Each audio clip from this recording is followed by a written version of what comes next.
캄보디아의 하늘 아래 고요한 미소 뒤에는 누구도 예상하지 못한 어둠이 도사리고 있었다. 한때 동남아의 보석이라 불리던 이 땅에서 지금 한국인들의 절규가 들려오고 있다. 최근 캄보디아 현지에서 한인 대학생이 납치된 뒤 희생되는 사건이 알려지며 대한민국 전체가 충격에 빠졌다. 평화롭다는 이미지의 나라가 순식간에 범죄의 온상으로 뒤바뀐 것이다. 방금 전 캄보디아에서 활동 중인 한 한국인 여성이 현지 SNS를 통해 이곳은 여전히 평화롭다. 나는 행복하다.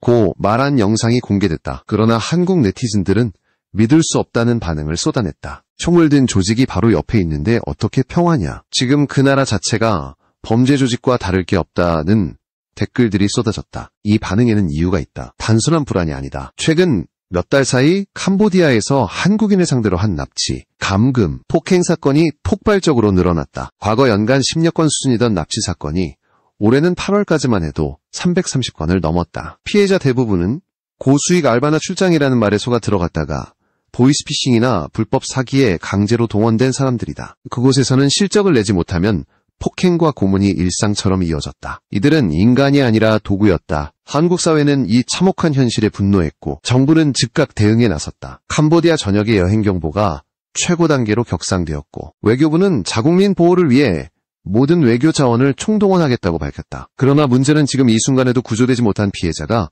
최소 330명에 이른다는 사실이었다. 이제 분노는 정치권으로 번졌다. 국회 국정감사장에서 여야 의원들은 한 목소리로 외쳤다. 캄보디아 정부가 계속 협조하지 않는다면 특수부대를 보내서라도 우리 국민을 구출해야 한다. 그 발언은 단순한 정치적 수사가 아니었다. 실제로 2011년 한국 해군 청해부대가 소말리아 해적에게 납치된 선원들을 구출해 떠나댄만 여명작전이 떠올랐다. 한 의원은 이렇게 말했다. 그때도 불가능하다고 했지만 우리는 해냈다. 지금 수백 명의 국민이 절망 속에 있다. 가만히 있을 수 없다. 필요하다면 캄보디아 군경과 공조해 우리 군이 직접 움직여야 한다. 순간 회의장은 정적에 휩싸였다. 국민을 지키기 위해 군사작전까지 언급되는 전례 없는 상황이었다. 하지만 그만큼 지금의 캄보디아 사태는 심각했다. 단순한 외교 문제가 아니라 국가의 체면과 국민의 생명을 건 위기였다. 정부는 신중한 태도를 유지하면서도 모든 가능성을 검토하고 있었다. 이제 세상은 묻는다. 대한민국은 또 한 번하덴만의 기적을 재현할 수 있을까?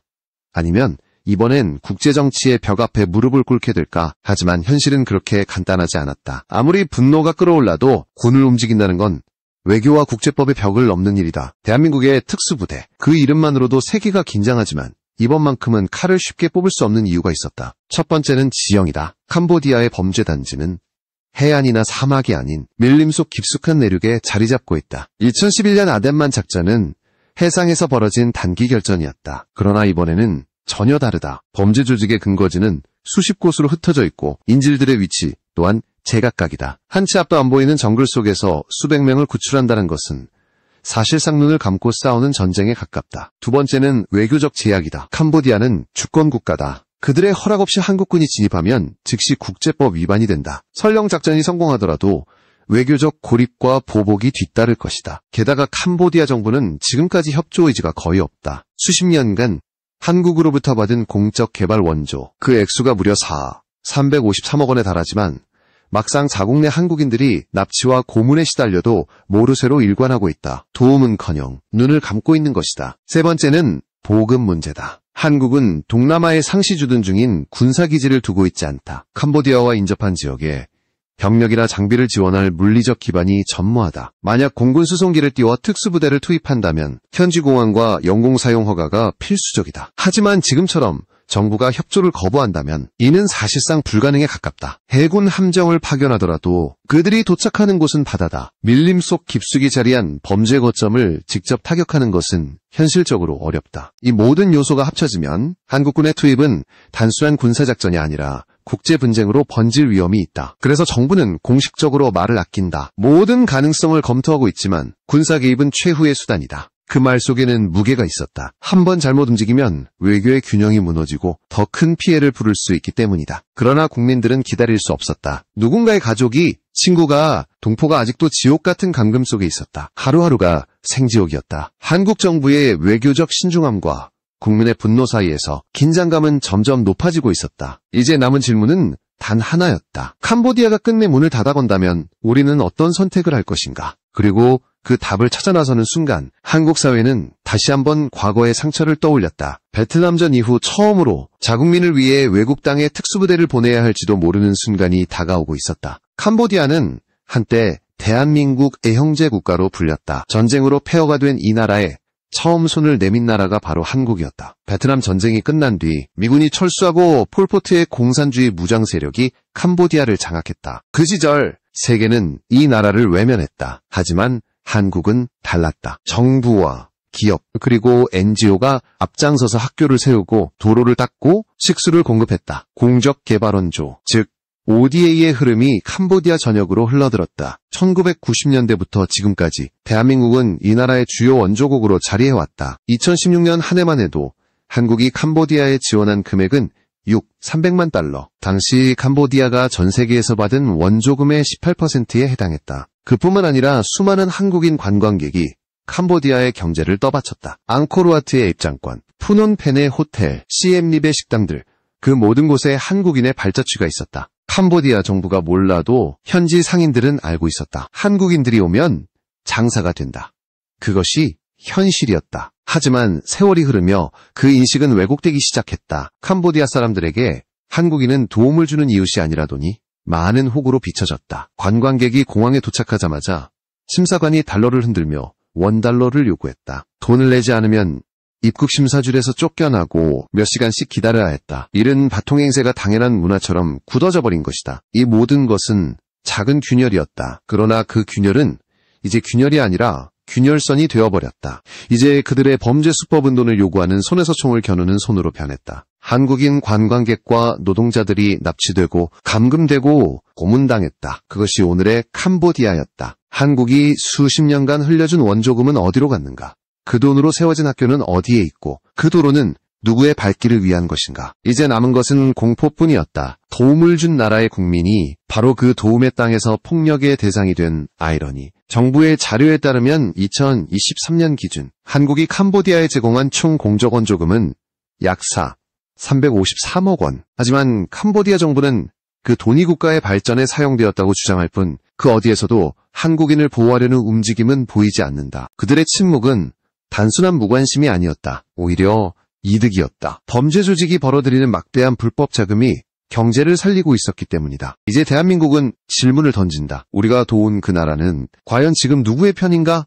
그 질문 앞에서 한국 사회는 분노와 배신감 사이에서 흔들렸다. 한때 형제의 나라라 불리던 캄보디아가 이제는 국민의 피눈물을 흘리게 하는 나라가 되어버렸다. 그리고 그 배신의 서막은 아직 끝나지 않았다. 그리고 어느 날 한 장의 사진이 한국 사회를 뒤흔들었다. 캄보디아의 흔한 쓰레기통이라는 제목의 사진. 수십 개의 여권이 쓰레기 더미 속에 내던져져 있었다. 태국 여권, 베트남 여권, 그리고 녹색과 남색의 대한민국 여권이 그 안에 섞여 있었다. 그것은 단순한 사진이 아니었다. 사람의 생명이, 이름이, 그리고 귀국의 희망이 버려진 기록이었다. 이 사진은 올해 6월 태국에서 먼저 확산되었다. 처음 올린 사람은 알려지지 않았지만 캄보디아 포이펫 지역에서 촬영됐다는 설명과 함께 현지 온라인 커뮤니티를 타고 급속도로 퍼져나갔다. 포이펫, 태국과 캄보디아의 국경지대. 그리고 지금은 범죄 조직과 불법 사기 콜센터가 밀집한 지옥의 입구라 불리는 곳. 태국 언론은 곧바로 이 사진을 대대적으로 보도했다. 그리고 전 세계가 충격에 빠졌다. 여권이 버려졌다는 건 누군가 이미 돌아올 수 없다는 뜻이다. 인신매매와 강제노동, 고문, 살해, 그 모든 가능성이 이 한 장의 사진 안에 있었다. 이제 사람들은 깨닫기 시작했다. 캄보디아는 더 이상 여행지나 관광의 나라가 아니다. 그곳은 전 세계의 범죄 조직의 거대한 본거지로 변해 있었다. 온라인 사기, 보이스피싱, 불법, 도박, 인신매매, 그 모든 것이 뒤섞인 산업이었다. 국제인권단체 앰네스티 인터내셔널은 올해 6월 보고서를 통해 그 실체를 폭로했다. 캄보디아 정부가 직접 개입하거나 최소한 눈을 감고 있는 상태에서 수많은 사람들이 감금된 채 노동에 동원되고 있다는 사실이었다. 보고서에는 구체적인 지명과 시설의 이름까지 명시되어 있었다. 국가의 승인 아래 사람을 팔고 사람을 부려먹는 공장이 존재한다. 그 이유는 단 하나였다. 돈이었다. 미국의 싱크탱크는 분석했다. 캄보디아 GDP의 절반이 사이버 범죄 산업에서 나온다. 그 금액은 약 125억 달러, 하나로 17조 9천억 원. 라오스, 미얀마, 캄보디아 전역에서 이 범죄 산업이 퍼지며 세계적으로 한국은 그 피해의 중심에 있었다. 텔레그램, X구 트위터, SNS에는 여전히 캄보디아 고수익 알바, 마케팅 동행 모집이라는 문구가 넘쳐났다. 그 글 속에는 한 달에 700만 원, 최대 수천만 원 가능이라는 유혹이 있었다. 하지만 그 문장을 클릭하는 순간 돌아올 수 없는 길이 열렸다. 그들이 탑승한 비행기가 시엠립이나 프놈펜 공항에 착륙하는 순간 이미 사슬은 채워진 것이나 다름없었다. 그제야 사람들은 물었다. 이건 정말로 그저 외국의 문제인가? 아니면 우리가 만든 그림자의 일부인가? 캄보디아의 사기 산업 속에는 한국인 중개업자들이 있었다. 그들은 한국인 피해자들을 속여 넘기고 그 대가로 돈을 받았다. 한국의 범죄와 캄보디아의 범죄가 하나로 엮여 있었던 것이다. 이제 더 이상 외면할 수 없었다. 범죄는 이미 국경을 넘었고 피해는 국가의 자존심을 흔들고 있었다. 한국은 이 참상을 해결하지 못하면 국민을 지키지 못하는 나라라는 낙인이 찍힐 수도 있었다. 그리고 그 순간 정부는 결단을 내리게 된다. 353억 원. 바로 그 거대한 원조금의 회수를 검토하기 시작한 것이다. 대한민국 정부는 마침내 중대한 결단 앞에 섰다. 이제는 말이 아니라 행동이 필요했다. 우리가 지원한 353억 원. 그것을 회수하자. 그 말은 단순한 경제적 조치가 아니었다. 수십 년간 이어온 외교의 끈을 스스로 끊는 행위였다. 그러나 국민을 잃은 나라는 존재 이유가 없었다. 외교부는 즉시 캄보디아 정부에 공식 통보했다. 한국 정부는 이번 사태에 대해 심각한 유감을 표명하며 자국민 보호와 범죄 근절이 이루어지지 않을 경우 향후 모든 원조 및 경제협력을 재검토하겠다는 입장을 전달했다. 이는 사실상 최후 통첩이었다. 캄보디아 정부는 처음에는 무시했다. 하지만 며칠 후 그들은 긴급 기자회견을 열었다. 우리는 모든 외국인을 보호하고 있다. 다만 일부 언론이 상황을 과장하고 있다. 그 말은 변명에 불과했다. 그 시각에도 밀림 어딘가에서는 여전히 한국인의 비명이 울려 퍼지고 있었다. 국제사회도 반응하기 시작했다. UN 인권위원회와 엠네스티 인터내셔널이 잇따라 성명을 발표하며 캄보디아 정부의 책임을 물었다. 미국과 유럽은 국제공조 수사카드를 꺼내들었고 일본 역시 자국민 피해자 구출을 위해 태국과 협의에 나섰다. 이제 문제는 단순한 양자 외교가 아니었다. 캄보디아 사태는 아시아 전체의 치안 질서를 뒤흔드는 국제적 위기로 번지고 있었다. 한국 내에서는 강경 여론이 폭발했다. 정부는 언제까지 외교적 수사만 할 건가? 국민이 고통받는데 원조금이 무슨 의미가 있나? 국민의 분노는 청와대를 향했고 정부는 두 갈래 길 중 하나를 택해야 했다. 하나는 원칙을 지키는 길, 다른 하나는 사람을 지키는 길이었다. 그러나 대한민국은 늘 그랬다. 위기 앞에서 원칙을 버리지 않으면서도 결코 사람을 포기하지 않았다. 정부는 즉시 외교적 압박과 군사적 대비를 동시에 시작했다. 한편으로는 동남아 각국과의 협조를 강화하며 다른 한편으로는 비공식 경로를 통해 현지 정보망을 가동했다. 국정원 요원들과 해외 거점 네트워크가 움직이기 시작한 것이다. 이 과정에서 한 가지 사실이 드러났다. 캄보디아의 범죄 조직들은 단순한 갱단이 아니었다. 그들은 정치권, 군, 경찰과 연결된 거대한 카르텔이었다. 그들이 감히 외국인을 납치할 수 있었던 이유가 바로 그것이었다. 그 배후에는 국가라는 이름의 그늘이 있었다. 대한민국 정부는 이제 더 이상 침묵할 수 없었다. 공식 외교 경로를 통해 캄보디아 정부에 다시 경고를 보냈다. 우리는 모든 수단을 검토 중이다. 당신들의 협조 여부에 따라 결과가 달라질 것이다. 그 문장은 단호했다. 그리고 그 뒤에는 보이지 않는 움직임이 있었다. 특수전사령부, 그 이름이 조용히 입에 오르내리기 시작했다. 한국은 결코 전쟁을 원하지 않았다. 그러나 국민을 버리는 나라도 아니었다. 이제 세상은 숨을 죽였다. 대한민국의 다음 움직임이 동남아 전체의 균형을 흔들 수도 있었기 때문이다. 그리고 그때 청와대 상황실의 불이 꺼지지 않았다. 이 사태는 단지 한 나라의 문제가 아니었다. 이것은 인류 전체가 맞닥뜨린 시대의 병이었다. 돈이 신이 되고 인간이 거래되는 세상. 그 한가운데에서 대한민국은 지금 선택을 요구받고 있었다. 정부는 말한다. 우리는 외교적 해법을 우선한다. 그러나 국민을 버리지 않는다. 그 말에는 수많은 의미가 담겨 있었다. 군사작전은 최후의 수단일 뿐 진정한 해결은 인간의 존엄을 되찾는 데 있다는 것이다. 캄보디아에서 벌어진 이 비극은 결국 한 나라의 탐욕과 타락이 어떤 결과를 낳는지를 보여줬다. 경제성장이라는 이름 아래 인간이 숫자로 전락하고 생명이 거래되는 현실, 그 어둠 속에서 대한민국이 해야 할 일은 단 하나였다. 정의와 인간의 존엄을 끝까지 지켜내는 것. 외교적 압박, 국제공조, 군사대비, 이 모든 수단은 결국 하나의 목표를 향해 있었다. 한 사람이라도 더 구해내자.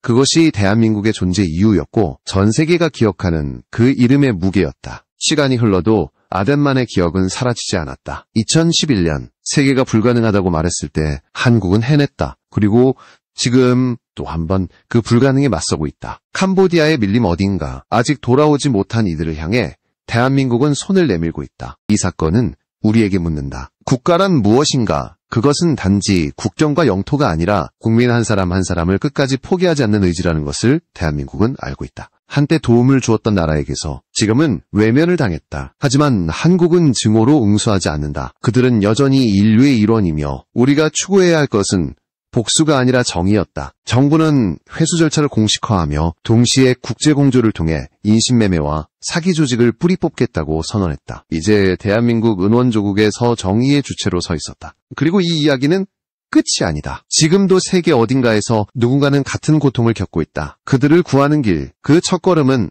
바로 진실을 외면하지 않는 용기다. 대한민국은 그 용기를 선택했다. 그리고 세상은 다시 한번 깨닫게 된다. 국민을 지키는 나라는 결코 무너지지 않는다는